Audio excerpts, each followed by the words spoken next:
Before the graduands are presented individually to the Chancellor, Ms. Tsatia Adzich, a member of the graduating class, will address Convocation. Tsatia is from the Tri-River Métis Nation.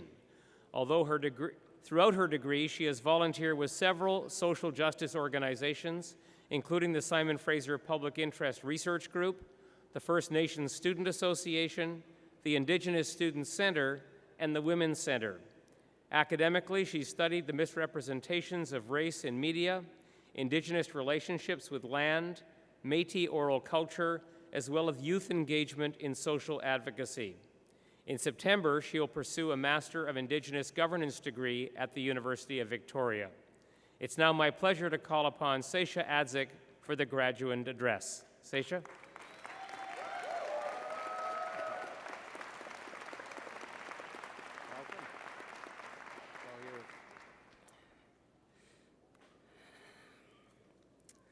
Tanse kakayao.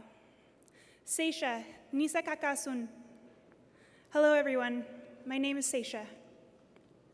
Before I begin, I want to acknowledge that this ceremony is taking place on the unceded Coast Salish territories of the Squamish, the Tsleil-Waututh, the Musqueam, and the Stolo. I have had the privilege of learning, living, and thriving on the vibrant Coast Salish communities who are the stewards of this incredible area. Welcome to the families and to the friends of all the graduates here today. Welcome to the faculty and the staff from all across FCAT. Thank you so much for the work that has gone into today, making it a success. Congratulations to all of the graduates. What a spectacular day I had planned on Sun to finally complete this long journey that has been achieving this moment, our moment. I'm so proud to stand before you all today here as the first Indigenous graduate from the Faculty of Communication, Art, and Technology to address my peers. But during a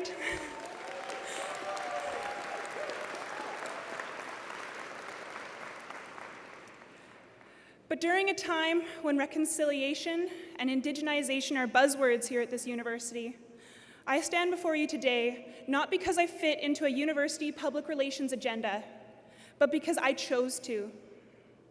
I stand here because throughout my degree, I constantly had to demand space that my peers, my culture, and my community have been historically denied. I am so grateful to those that recognized this and joined me on the front lines of demanding this space. I raise my hands to you, to the family, my community, my fellow students, professors, support staff, everybody. Thank you for your unwavering support.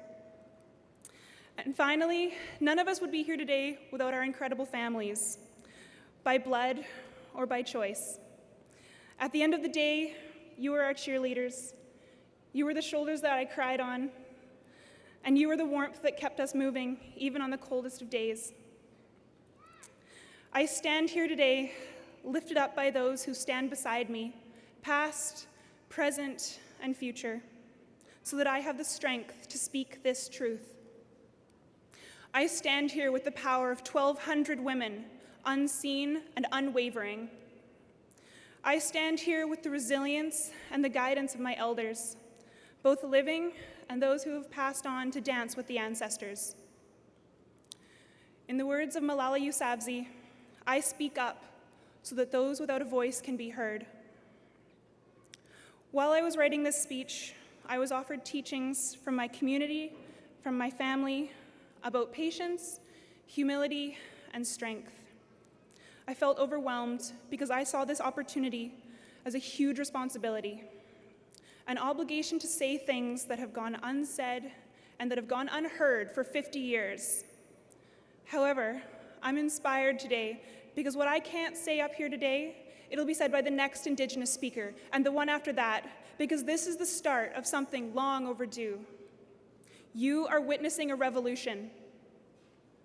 It was Louis Riel who said, "My people will sleep for 100 years, but when they awake, it will be the artists who give them their spirit back." And now, as my gift to SFU on its 50th anniversary, I offer the wisdom of what some of my most respected and beloved colleagues and friends refer to as decolonial love. Decolonial love, perhaps not a term everyone in this crowd has had the chance to hear. Hopefully, if you haven't, you'll have the opportunity at some point to learn about it, to understand it better as it is relevant to your own identity. Whether you're from Canada, from Germany, from Pakistan, or from China, it doesn't matter. It applies to all of us. Decolonial love is nurtured when we recognize that the rigid and imposed notions about relationships with land, with each other, and with ourselves are false. But doing this requires us to learn to reject racist, sexist, and xenophobic attitudes, and instead explore love that has no boundaries. These attitudes have been constructed by an oppressive mentality that does not want us to be everything that we can be, to love, to learn, and to thrive with our whole being.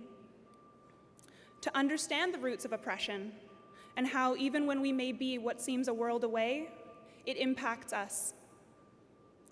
In the words of my dear friend Valine Jules, a Nuchalnulth poet from the Cayucot Nation, decolonial love will be the highest form of liberation. It will be the greatest education of all, that of ourselves.